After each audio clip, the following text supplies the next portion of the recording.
Sarah from 17 once again, introducing you to another boss analysis for the Prepare to Die edition of Dark Souls. This time we're taking on Manus, the Father of the Abyss. This guy is pretty tough.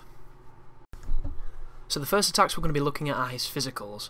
Some of these are more intimidating than they actually are, others are really deadly. The first one is when you're at some distance from Manus, he will rear his hand back and then he'll fire this lovely phantom swingy arm move. It's not too bad to dodge. Obviously one thing to bear in mind with these attacks is they are harder with the standard roll and easier with the Darkwood Grain Ring. So if you're having troubles with the standard roll, just lower your weight capacity and use the awesome ring. That one there can be a 2-punch combo, but he only did the one. This one, there's two varieties of this attack. One where he stands still and slams it down, and the second one where he steps and slams it down. Both of them are equally deadly and you need to avoid them. This one is a quick uppercut, not too bad whatsoever. Leaves his tail vulnerable but only for seconds. This is probably the most difficult one to dodge for me personally, because you have to dodge right at the last second and the lock-on is terrible. This here is something everybody's going to hate who gets too close. When he rears back like this, it means he's going to do his combo. And if he hits you with this combo, unless you are stacking heavy armor and poise, he will juggle you like a Japanese Street Fighter player and you will die. There's no surviving it, folks, especially on the New Game Pluses. This one here, this two-piece, where he swings the staff, then he swings his arm. Sometimes he can follow it up with another staff, then another arm. He only does it when you're close, so watch out for it. This is his jump attack. This leaves his tail probably the most vulnerable out of all his moves. That's another variant on the uppercut there. Very similar to the last one, but sometimes he does change the speed of them. That right there is his taunt. Whenever he does his taunt, he is vulnerable, and he generally does it after magic.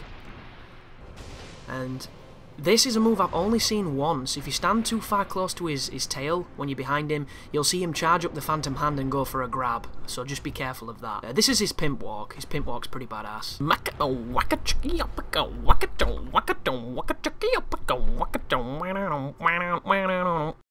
All he needs is a cane.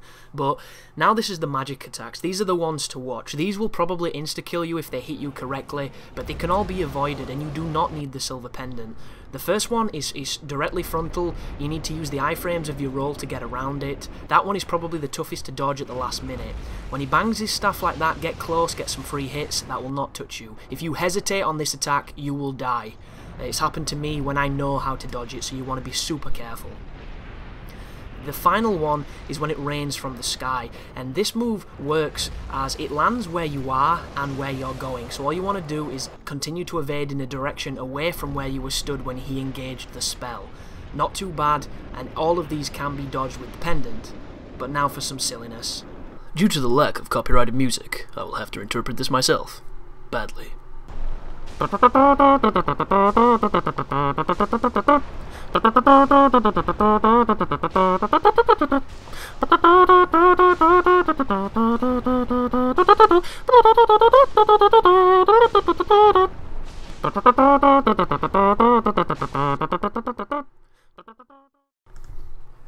So the first attacks we'll be analysing in this video are his physicals, and a lot of these look really intimidating, but most of them aren't too bad. Some are. So the first one that I'll show you here is when you're at a kind of distance, he reaps his arm back. Thank you, car. Thank you, car. Fucking car.